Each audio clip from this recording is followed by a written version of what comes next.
UBC TV. This Tuesday, the 17th day of February 2026. First though, let's have a look at what's making headlines at this hour.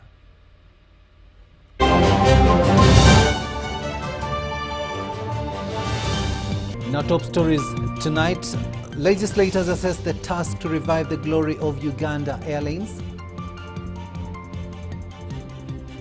IGG unveils fiscal year 2025-2026 to 2030 strategic plan and the client charter.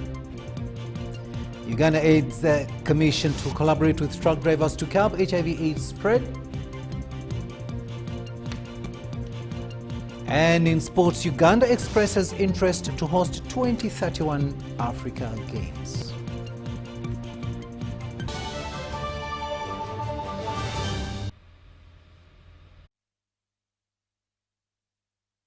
There and welcome once again. We are coming to live online and on air from Broadcasting House here on Nile Avenue. The Prime Minister of Uganda, Robina Nabbanja, has hosted a group of potential investors from the Kingdom of Saudi Arabia at her office in Kampala. They are in Uganda to collaborate with the government of Uganda in various investments that are of mutual interest. We have more in this story. A group of 16 potential investors from the Kingdom of Saudi Arabia are in Uganda. This morning, the group held discussions with the Prime Minister of Uganda, Robina Nabbanja, together with the Ministers Matia Kasaija of Finance, Monica Musenero of Science and Technology, State Minister for Trade, David Bahati, and Okasai Oporot, the State Minister for Energy. The Prime Minister elaborated to them the areas of interest for investment. Here we can get involved in commercial farming, value addition, irrigation, packaging, and cold chain storage. Take advantage of developing high quality accommodation, ecosystem, and cultural tourism sites. Under road construction, railway, inland water transport, hydropower, renewable energy, and oil and gas. In manufacturing pharmaceuticals, medical equipment, health infrastructure, and developing telemedicine solutions. Look at farm machinery, fertilizers, seeds, food and beverages. The Saudi investors commended the government of Uganda for the best investment climate so far extended to them and assured the Prime Minister of their commitment to invest. حقيقة هذه ولا هي مجاملة ما وجدت من ثقافة الشعب هنا. In all the countries he has been to, he has found the people of Uganda to be very hospitable, and it's that has interested him and his entire group. كان أول يمكن من أكبر استثمار اللي احنا سويناه. Initially, the first project that they have had to invest or to co-invest in Uganda has been the Value Source Coffee project, where his company in Saudi Arabia is partnering with Nonda Commodities Limited to a coffee project that is $148 million. Growing coffee in Saudi Arabia is challenging, so why don't we collaborate with a country like Uganda? Uganda has good land and weather for growing many crops, and we see great potential in partnering with Uganda. The Prime Minister Nabbanja, together with Matia Kasaija, pledged to support them. If you want land, government will look at the land and give it to you. You are not a charity. Therefore, tax exemption, that will also be given to you. We shall tax you only when you have begun making a profit. And once you invest in Uganda, you are sure of high return on investment. We have fertile soils, 2 rainy seasons, abundant water resources which are fresh.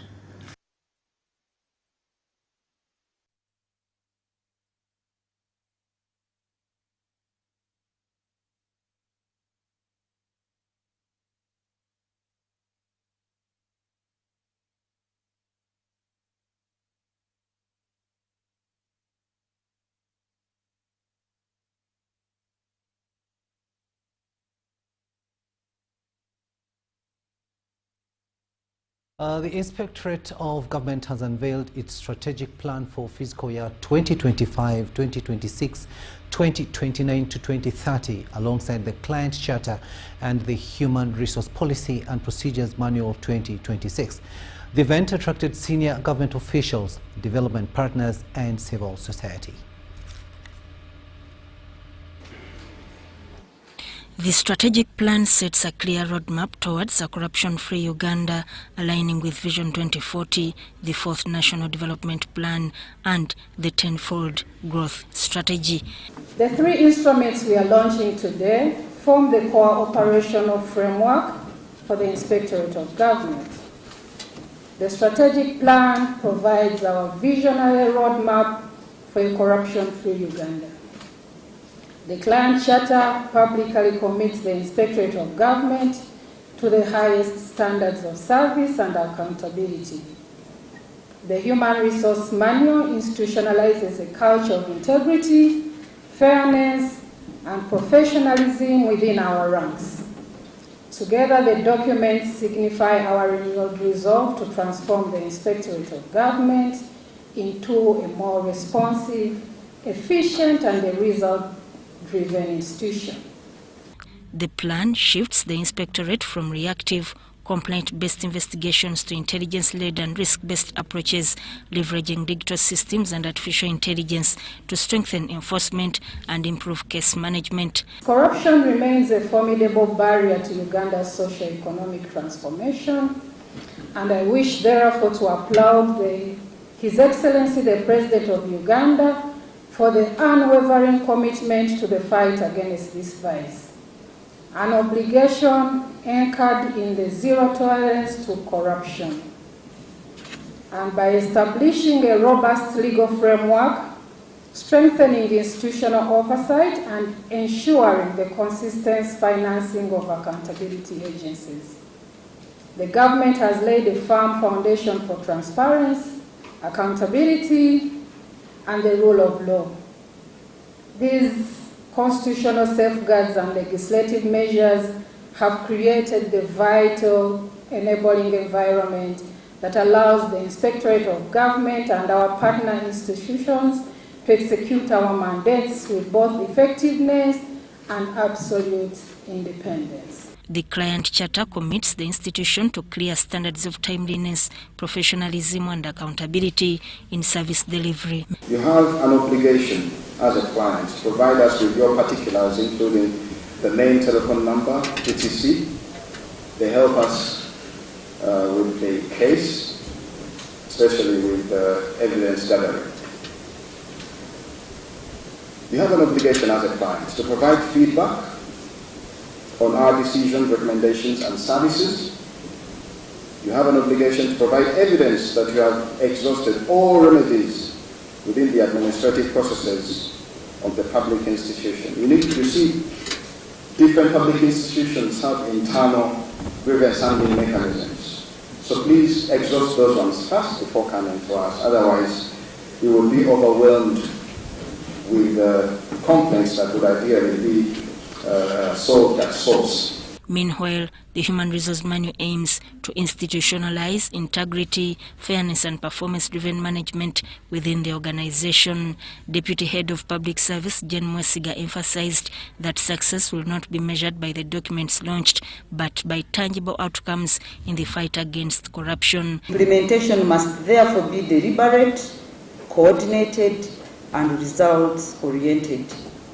It will require strong leadership, adequate and predictable resourcing, as you mentioned, robust performance management systems, and sustained collaboration with MDAs, local governments, the judiciary, law enforcement agencies, and the TAC that you mentioned, all the anti-corruption agencies, including the courts, local governments, the judiciary, law enforcement agencies, I've repeated this, the private sector and women partners.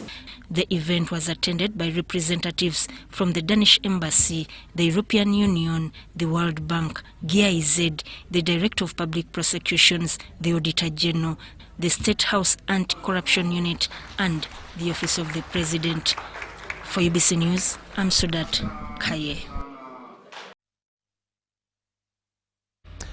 Uganda AIDS Commission has announced plans to formulate policies that incorporate community-based initiatives that are aimed at combating the spread of HIV/AIDS. While inspecting the operations of Truck Drivers Health Center in Natete, the director at the Commission, Dr. Daniel Byamukama, reiterated the multi-sectoral stakeholder engagement in the fight against HIV/AIDS. The Uganda Professional Drivers Network established the Truckers Wellness Center at Natete to provide healthy services to long-distance truck drivers, a group considered highly vulnerable to HIV/AIDS. We have been able to, as ourselves, put in resources to even meet the standards of government, to register a formal clinic. We are working with the government of Uganda through Chitebi Health Center 3, Kawala Health Center 4, and all this to ensure that the clients that come out of our facility, the ones we can treat, we treat. The ones we cannot treat, we have a motorcycle to deliver them to the hospital. The proprietors of the Wellness Center explained that Natete was strategically chosen due to its location along major transport routes and its high concentration of mobile populations. We saw that there was a demand, and the statistics that we had, that whenever there is a truck driver, there are female sex workers, and the customers are the truck drivers. So through HIV programs, extending health services to the truck drivers, we saw that there was a gap, that also we had to engage the female sex workers also on board. Natete is a high-risk area with a significant presence of sex workers and trucker stops. We are trying to design this model, for example, that we are having a lab technician on ground, we have the clinician, and the secret behind that, if someone is tested and turns positive, this very person is being given a confirmatory test from here, other than referring him to the facility because of the time. And after confirming that this person has turned into is a positive client, is enrolled on ART.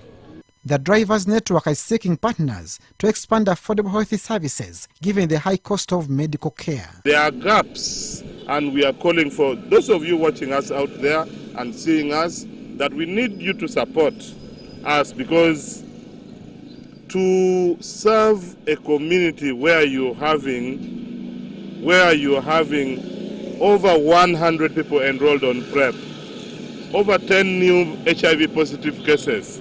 We have worked in those places. You have seen in areas like Mabito and in those truck parks, the number of people, the hotspots, the drug use, the demand is much. So the Uganda AIDS Commission has plans to integrate such community-based models into national HIV/AIDS policy frameworks. Looking forward to working with them to have this model replicated in almost all the stops within the country, in all the towns, because there are so many high-risk people who live around these truckers and where they stop. The wellness facility has opened up its services to the wider community and is appealing to the stakeholders to support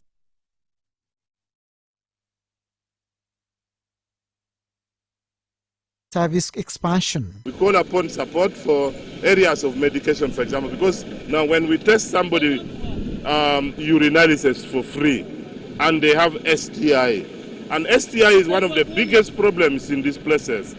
The medicine we have, we are telling them to pay. No, that one we cannot subsidize medicine. Is it possible that somebody can sell? Okay.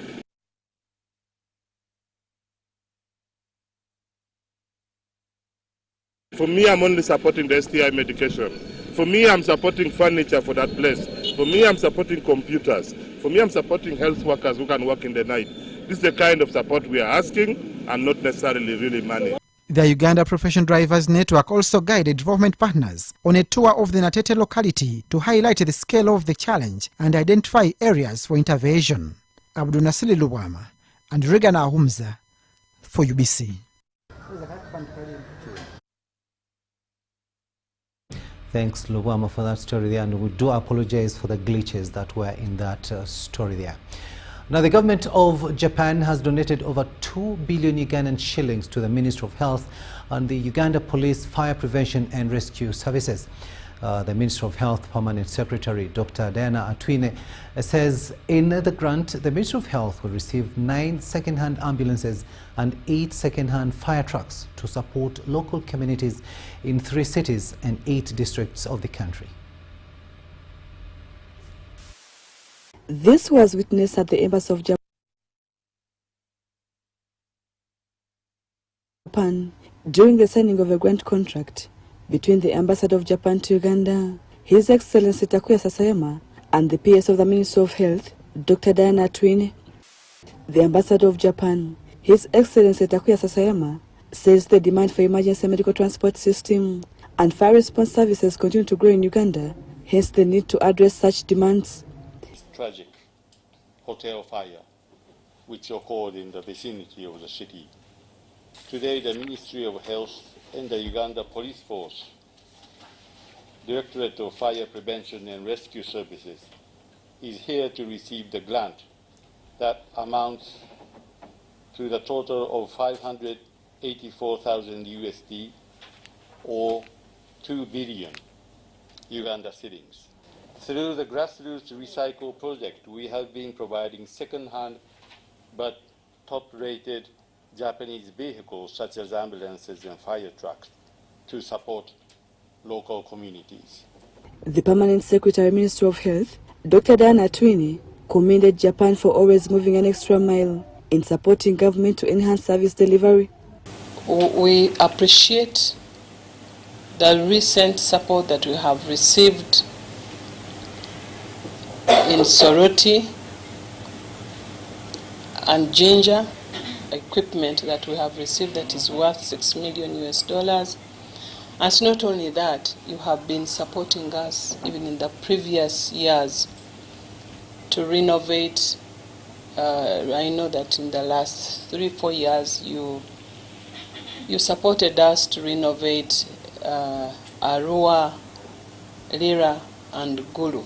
She further cited the need for support in building human resource capabilities when it comes to emergency medical services.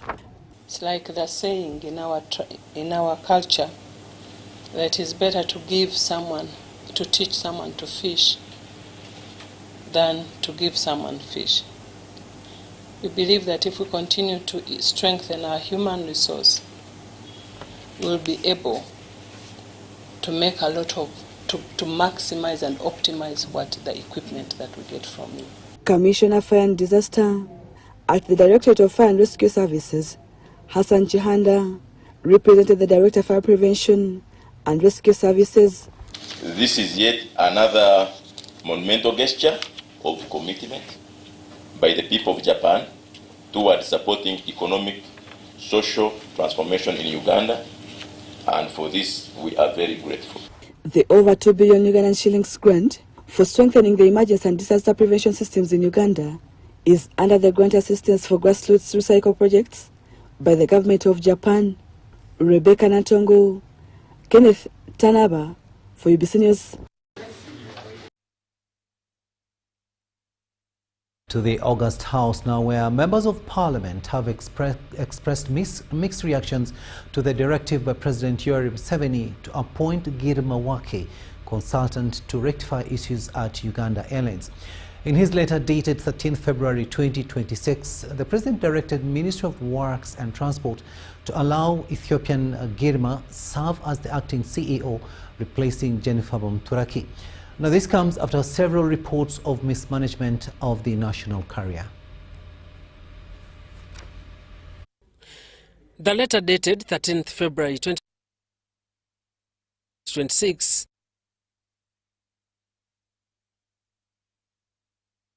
reads in part, I hereby direct that you go ahead and appoint Mr. Girma Wake as a consultant or advisor to assist in rectifying a number of management weaknesses in the airline.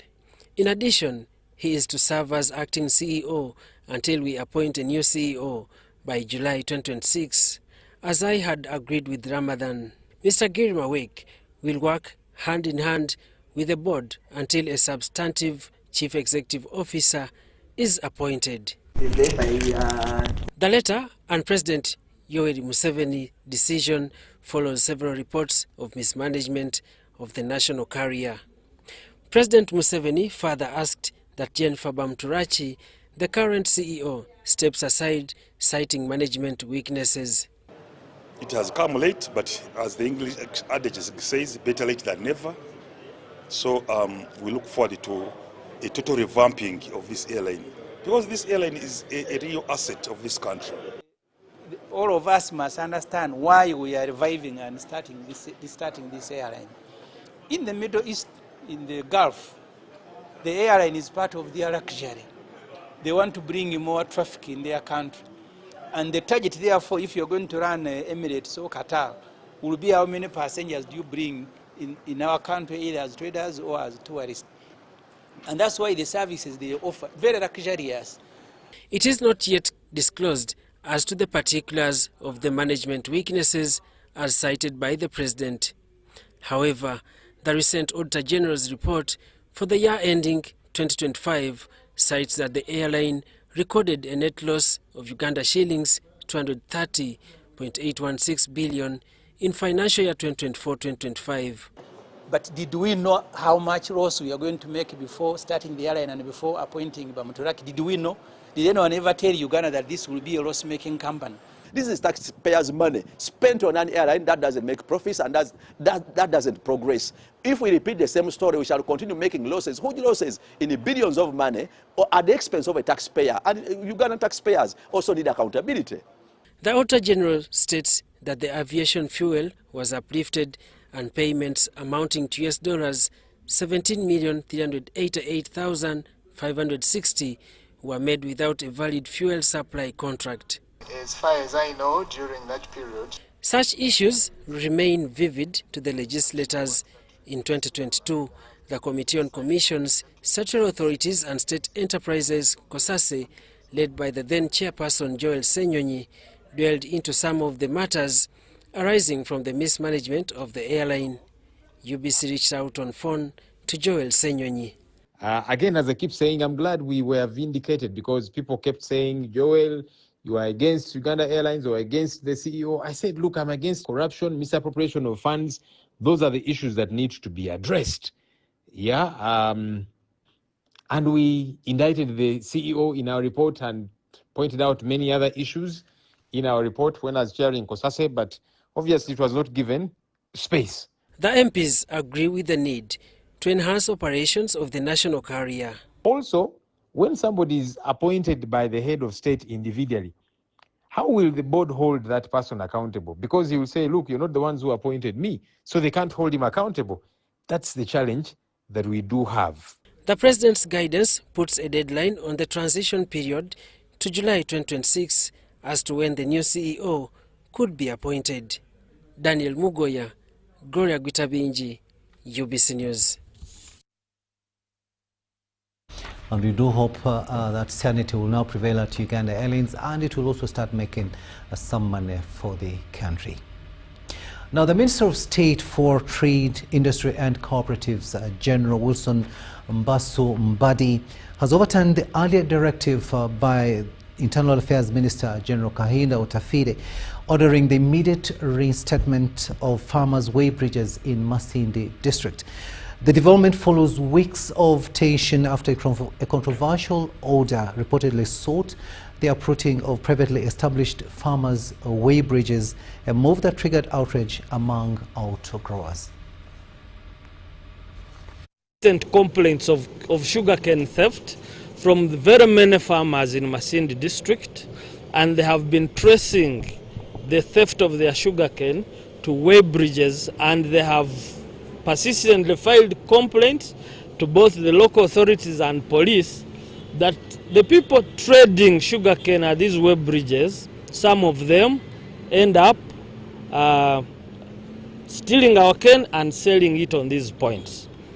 So that outcry has resulted even some of the sugar trucks being impounded in sugarcane plantations of farmers. So because of all that, police launched an investigation into these complaints, and last week the Minister of Trade, acting on instructions of the Minister of Internal Affairs, who had received a police report to that effect, directed that web bridges be stopped and suspended because of those illegalities. So the State Ministry of Trade called a meeting today of the different stakeholders to harmonize their concerns, because there are some who are saying the closure should continue, others, a few of them saying there is need for lifting the closure. So he called us so that there is harmony between the different stakeholders. The minister, the various stakeholders resolved that there is a need for harmony in the industry, and that millers interested can buy the cane directly, sugar cane directly from farmers in the field and take it to the factories, thus removing the middlemen who were on the web bridges. Number two, we also agreed that the Resident District Commissioner is going to convene a meeting that will propose possible locations of these roadside web bridges in areas that are agreed upon by the different stakeholders. But we all unanimously observed the challenge of sugarcane theft fueled by the roadside web bridges, and we agreed that there is harmony and streamlining required by the different stakeholders to ensure that the industry runs without necessarily disadvantaging either the farmers or the millers, so that we operate mutually as different stakeholders.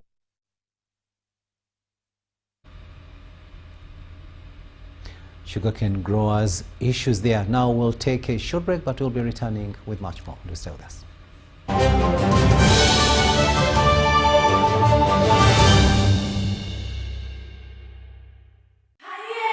It's back, bigger and with more business opportunities. It's the Pearl of Africa Tourism Expo Poate 2026, Uganda's flagship tourism event. Poate 2026 will take place from the 21st to the 23rd of May 2026 at the Speak Resort Convention Center, Munyonyo, under the theme Wanderlust. It's your time to thrive.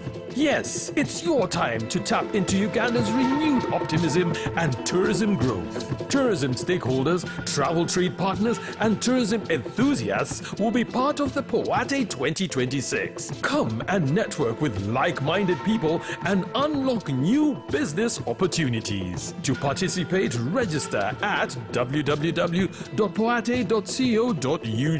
Poate 2026 is brought to you by Uganda Tourism Board and partners.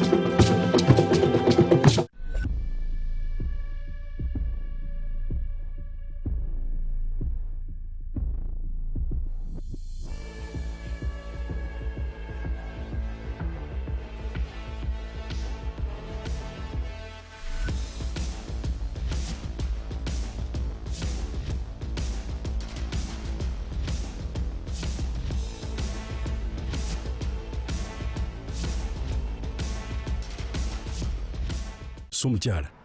Yes, Daddy. You know the children are going back to school and things are a bit tight. Huh?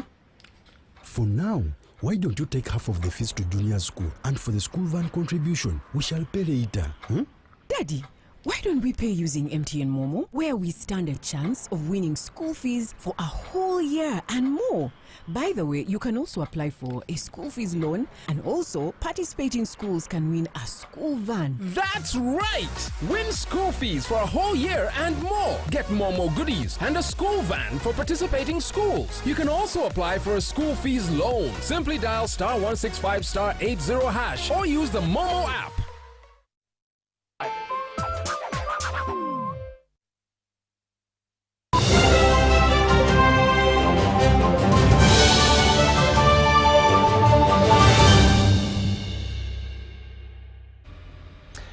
Welcome back from that break, and this is News Tonight here on UBC TV. I am Rukidi Kiijjanangoma. Moving on now, and as the Muslim world prepares to start Ramadan, Muslims have been urged to embrace caring for others, forgiveness, reflect, repent and return to do the will of Allah. The message was delivered by the head office of National Chairman Hajat Hadija Namialo on behalf of the NRM party chairman Yori Kautam Seveni. Tomorrow, Muslims will start the holy month of Ramadan. It is a 30-day fasting period. In such a period, Muslims are encouraged to practice total forgiveness, caring towards others, and repenting in order to be in good terms with Allah. A period of repentance, a period of self-reflection, a period of forgiveness, a period which can curtail all situations, both the bad and the good. The head office of the national chairman, Hajat Hadija Namialo, has delivered a Ramadan message on behalf of the NRM national chairman, Yoweri Museveni. By devoting fully to the Almighty Allah. This is a fourth pillar of Islam, fasting, that states all you who believe when fasting was prescribed as it was to those that came before us. So, the right time is now. Namialo urged Muslims to use this period for self-reflection and be exemplary by helping the needy. The obedience we are expecting, the good morals, the spiritual attachment to God. I wish you all a happy Ramadan, to all our Muslim brothers and sisters. Namialo advised Muslims not to wait for the month of Ramadan period to change, but remain true Muslims.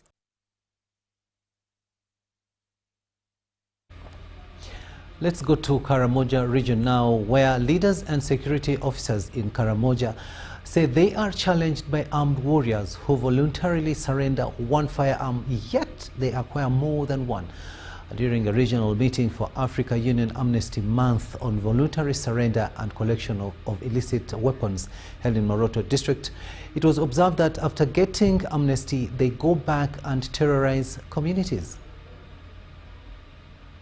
3 days regional meeting of voluntary surrender and collection of illicit weapons in the Karamojong sub-region has opened in Moroto municipality. African Union Amnesty Month, which normally runs from September to December but was pushed until the end of this month in Uganda due to political season, encourages civilians to voluntarily surrender illicit possessed small firearms and light weapons through the support of the African Union. The Deputy Coordinator, National Focal Point on Small Arms and Light Weapons at the Ministry of Internal Affairs, Anthony Nakaima, says Karamojong sub-region is a volatile area due to the cattle rustling, which is fueled by illegal firearms in the hands of civilians. Is covering those firearms, removing them from illegal circulation.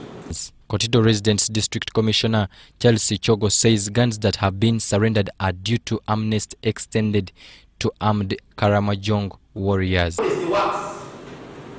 Of course, there are those who also use forceful disarmament, especially the notorious ones.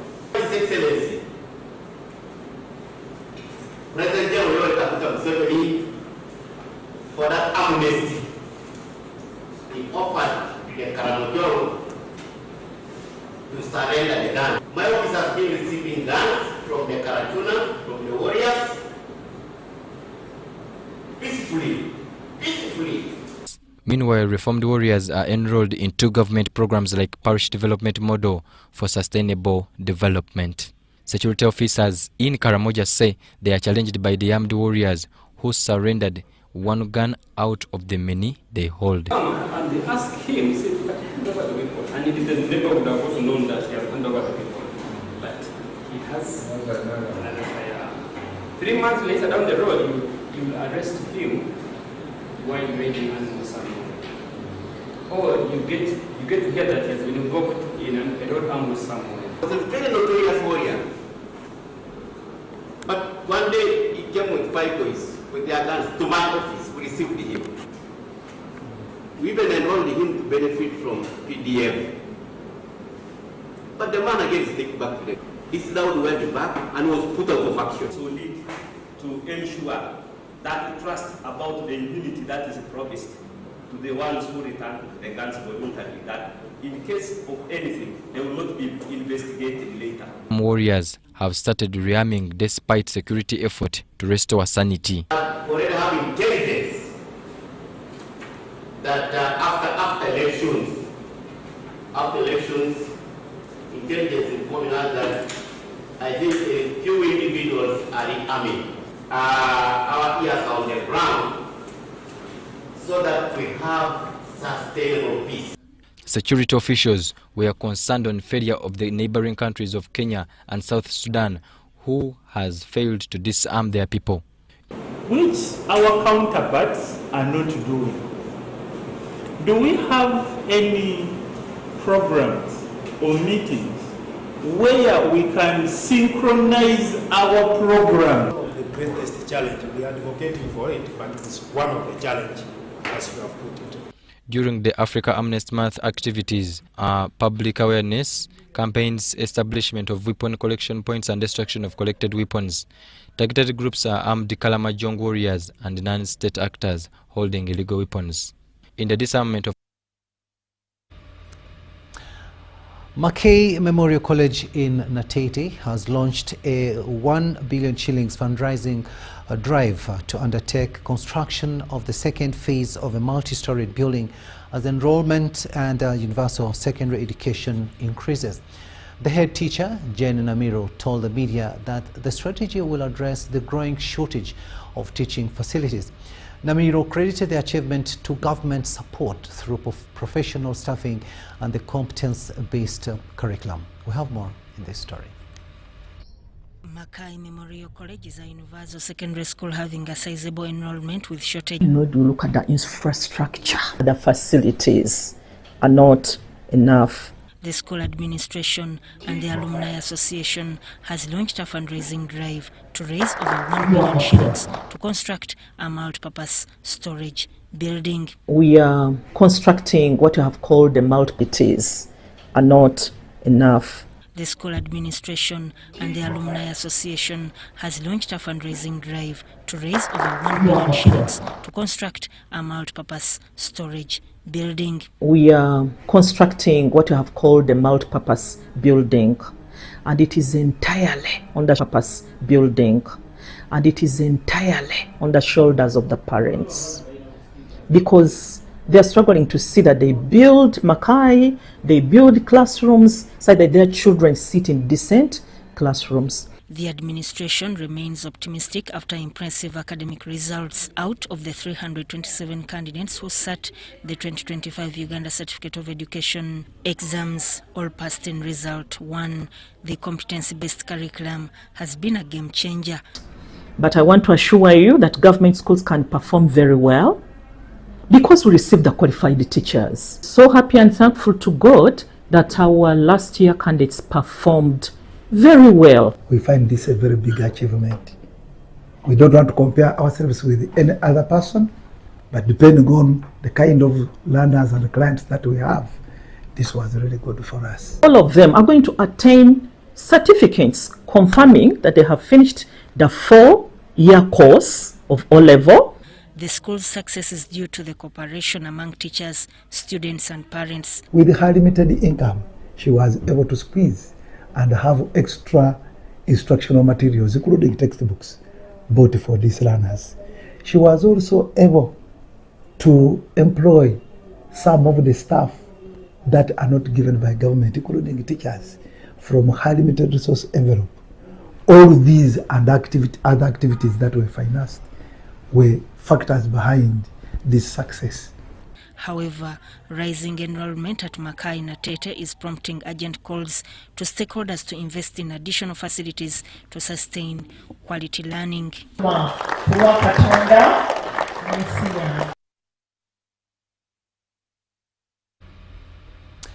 The Ministry of Education and Sports is due to meet the Attorney General to discuss and resolve issues in the University and Tertiary Institutions Act and the National Teacher Policy 2019, which will fully operationalize the Uganda National Institute for Teacher Education. While appearing before the Parliamentary Committee on Education to present a Unite Budget Framework paper, a State Minister for Sports, Peter Ogwang, appealed to the committee to support the ministry's financial demands.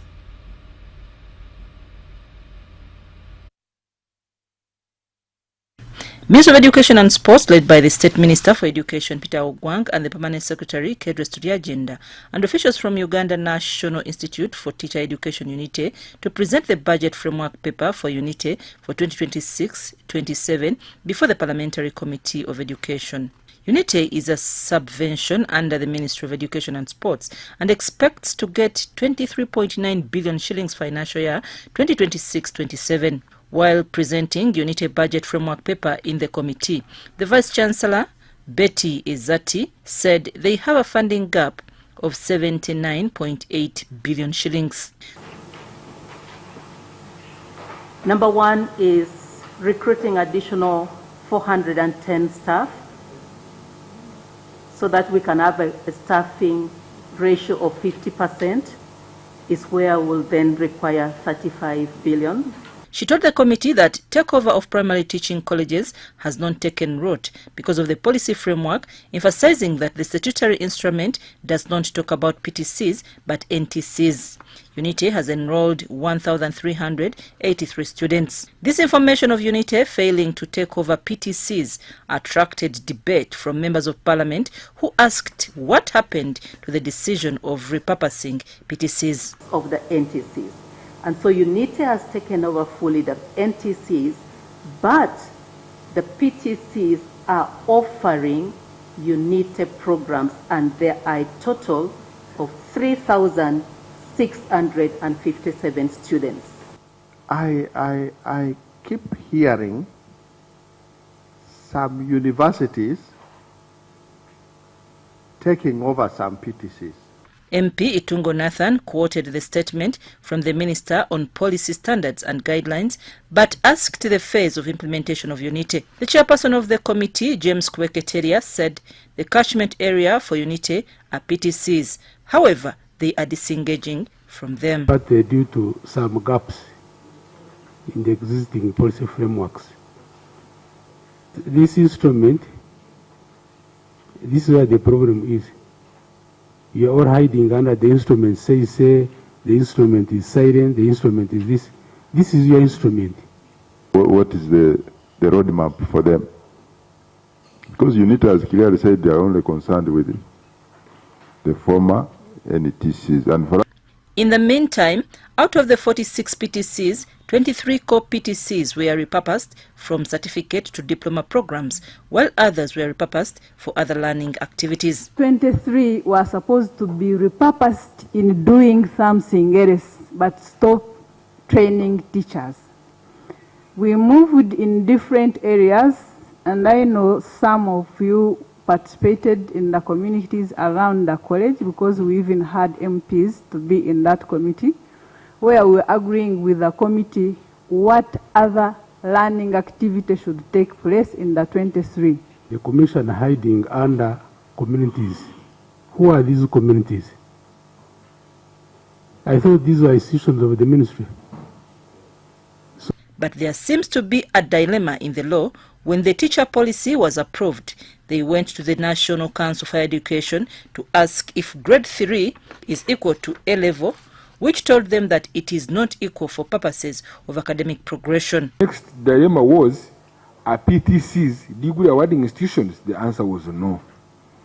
Now, can they be campuses of a degree awarding institution? The also answer was no. So that is why the instrument could now not say the 23 PTCs are affiliated to UNITE, because this is a degree awarding institution established under the law, and these institutions were certificate institutions, they are not diploma institutions. The Minister for Education in charge of sports, Peter Ogwang, said they will meet the Attorney General to resolve these issues in the law. If now, like it is clear from UNITE, you had a certificate holder, a diploma holder, now a degree. If they have come out clearly that the need for certificate holders was becoming, the number of those we trained were more than the demand of the market, why shouldn't we put a full stop? Which we all accepted. Am I correct there? Was it bad? It was good. Secondly, if now we are clear that the law is coming out according to UNITE, if the law says that they must take over all these others, allow me go back and handle this, then come back to you. But all we call for is support in terms of financing demands, because in all this we need resources. I'm Nafka Farida and Gloria Gwitabinji at Parliament.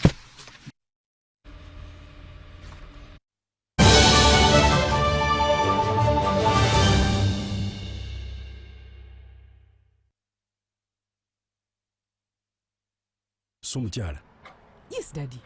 You know the children are going back to school and things are a bit tight. Huh? For now, why don't you take half of the fees to junior school, and for the school van contribution, we shall pay later. Huh? Daddy, why don't we pay using MTN Momo, where we stand a chance of winning school fees for a whole year and more?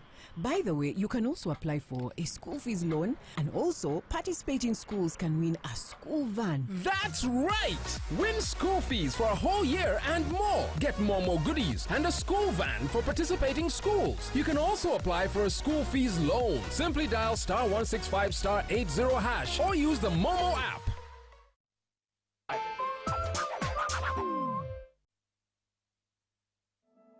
Across Tilenga's host communities, families are accessing transformative opportunities. Youth are gaining practical skills that lead to employment. Farmers are getting improved yields and stepping into profitable value chains. Local businesses are joining supply networks once considered beyond reach. Women are accessing programs that open new opportunities and strengthen their voices and well-being. Families are benefiting from improved infrastructure that makes access to essential services easier, faster, and more affordable. Communities are shaping decisions, ensuring development reflects their needs. This is progress you can see, feel, and live every day.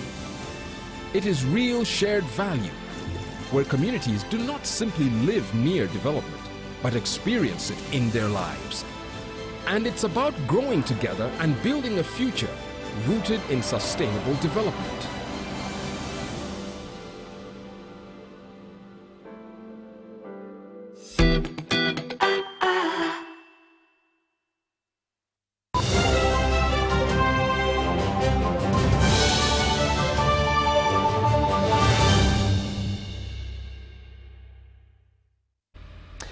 Welcome back from that break. Let's have a look now at the latest in business.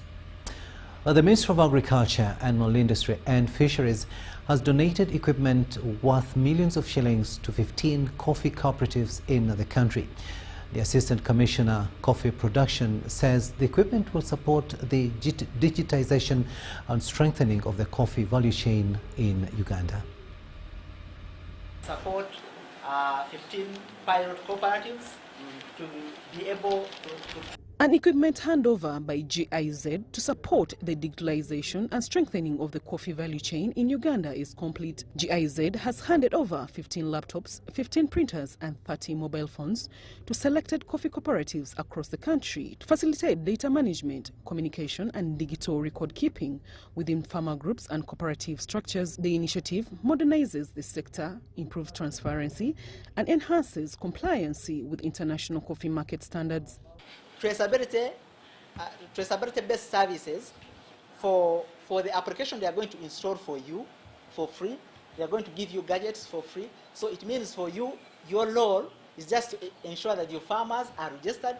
You just purchase coffee, aggregate, use the app for free, and be able to export EUDR compliant coffee. So the system that they are going to install on your applications is able to generate what they call the due diligence statement. So for each batch of coffee that goes to the European Union market, it needs to have a due diligence statement.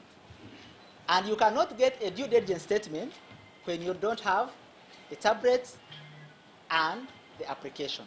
The European regulations, we need a lot of volumes, we need quality coffee, we need to meet the roadmap that we set out.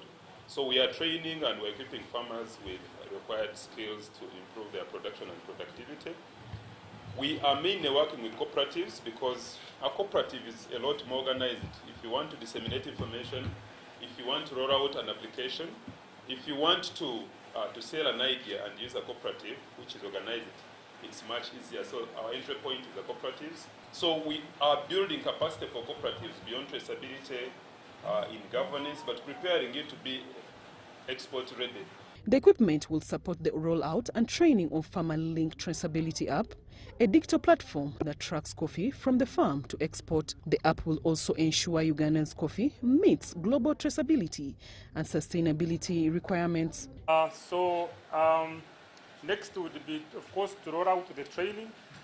But for us to be able to do that, it required us to have gadgets that can allow them to train, but also later on be able to use them to be able to do the traceability and, if possible, do mapping.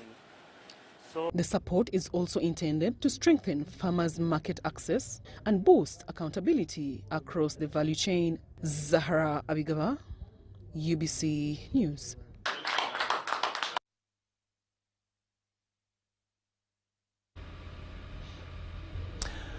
On the calm waters of Lake Victoria in Buikwe district, a quiet revolution in fish farming is taking shape. Kamos Agro Fish Farm, established over a decade ago, has embraced a bold and unconventional model, abandoning imported commercial fish feeds and allowing the fish to feed naturally on nutrients available within the lake's ecosystem. Dennis Tigua reports.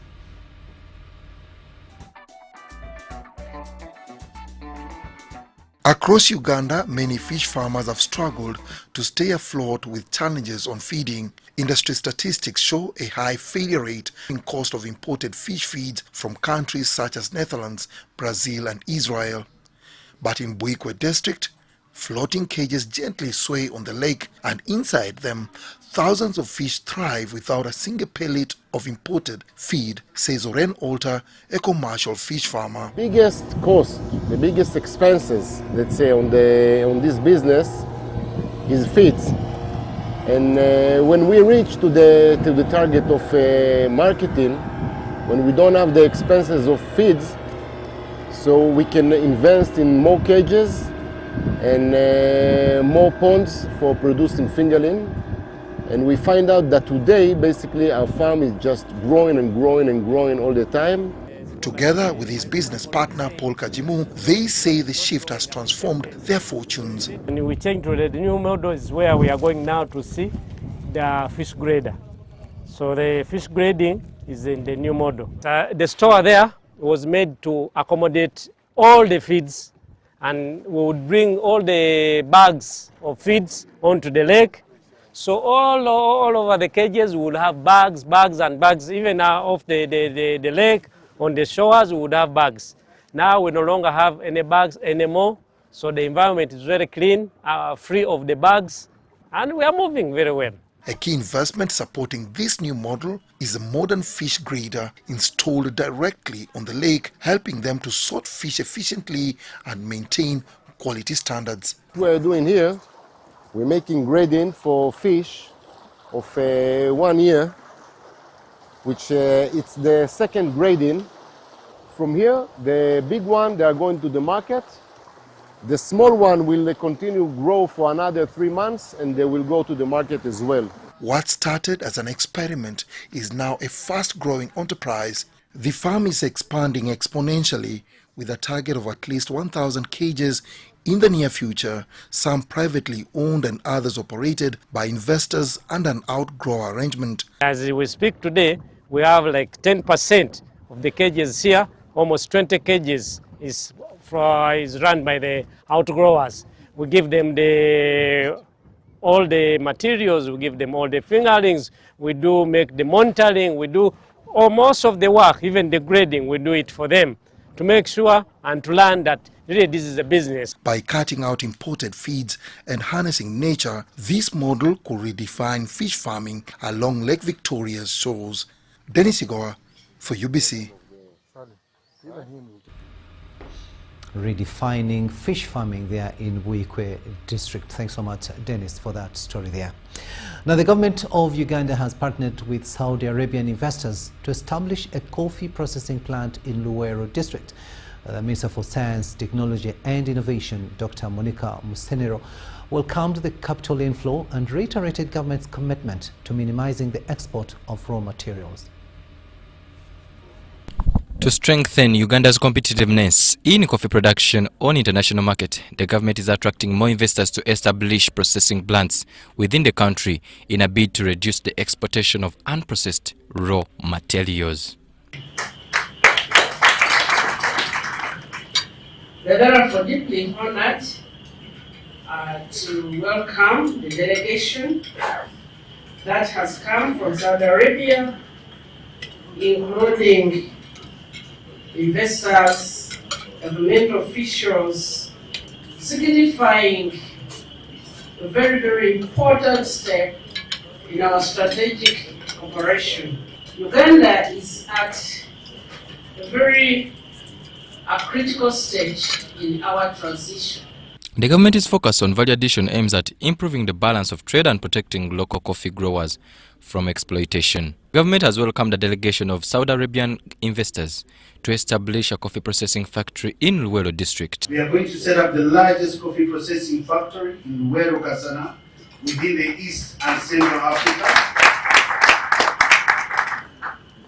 with an annual capacity of 42,000 metric tons. The delegation highlighted Uganda's attractive investment incentives, including political stability and favorable factors of production. The Private Sector Foundation Uganda noted growing investors' confidence.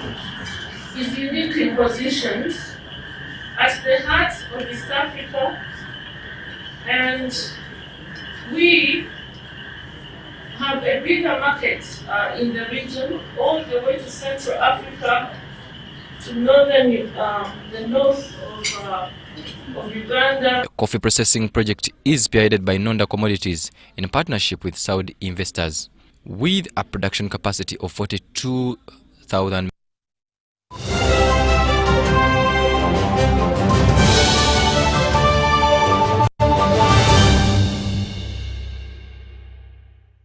Are you looking for a home away from home? Then this is the place for you.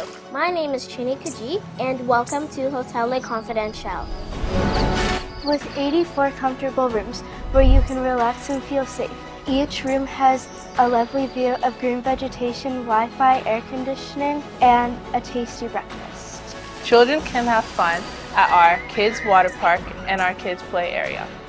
You can also enjoy our world-class health club, spa, sauna, gym, boutique, and sky blue swimming pool. Thank you for choosing Hotel Le Confidential, where every stay is unforgettable. Come and stay in comfort, right at home, today, tomorrow, and always.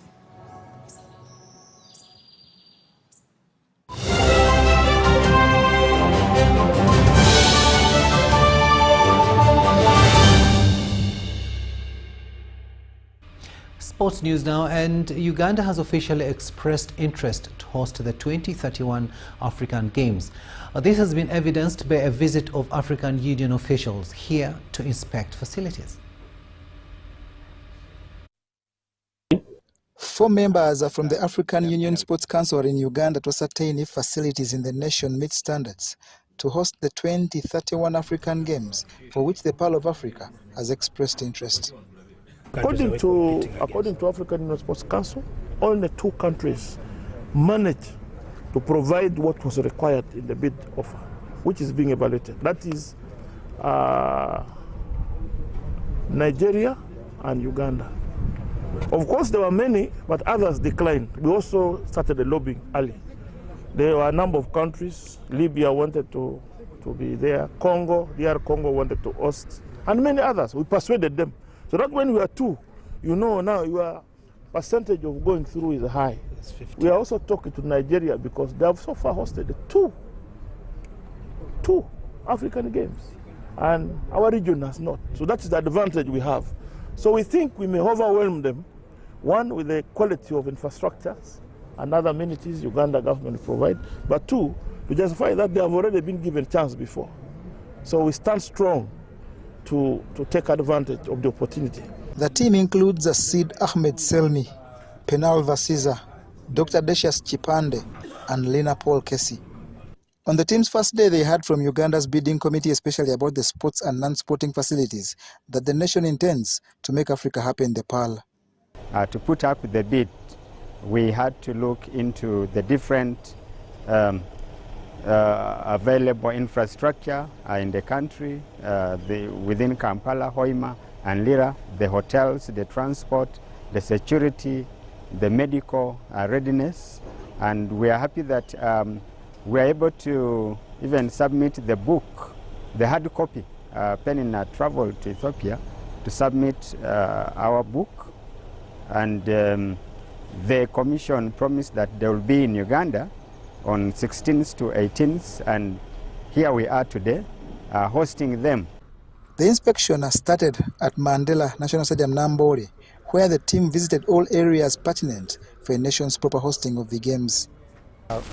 Well welcomed here and super impressed with the facilities in terms of particularly how the main stadium is being maintained. Really great works and great efforts, and we are told that it will be further renovated or upgraded, so that is really impressive. That is what I can say. There's been a deliberate campaign by the government of Uganda to develop sports facilities, and when this stadium was closed in 2020, the government made a commitment to upgrade it to a level that it can host international events. From Nambole, the African Union delegation went to Chambogo University, Lugogo Sports Complex, Makerere University and the National Hospital Mulago. The African Union team will continue its visit on Wednesday at the Hoima City Stadium before proceeding to Akibu Olympic Stadium in Lera. So it gives us a pleasure that we would be able, and that's why in our bid we use a 3-tier city model, meaning that we are using the host city, Kampala as the host city, with Nambole being the main host stadium. But the other supportive cities, Hoima City and Nakibwa, will support, because we expect all the member states to participate. We also know that the Paralympic Games will also be part of the mainstream game. So there will be actually a big team. So we look at the advantages AFCON has produced to see that Hoima Stadium facilities are upgraded, both in the sports infrastructure, the health infrastructure, and transport infrastructure. Of course, with the other advantage of the tourism sites that are surrounding Hoima City. Those were the additions. The African Games are a multi-sport event contested every 4 years. The latest was in 2023, at which Uganda performed well, while the next edition is in 2027 in Egypt. Uganda's bidding team is headed by Milton Chebet and includes Penyina Kabenge, Colin Semanda and Dovik Nasuna. The bid is run on the theme of Chiechisera, loosely translated in English to mean, "It's time for Uganda."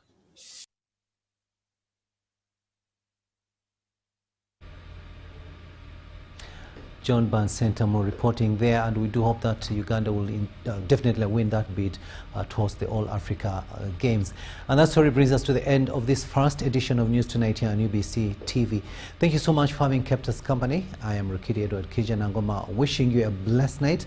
But our second and final edition of News Tonight comes your way at 10 p.m.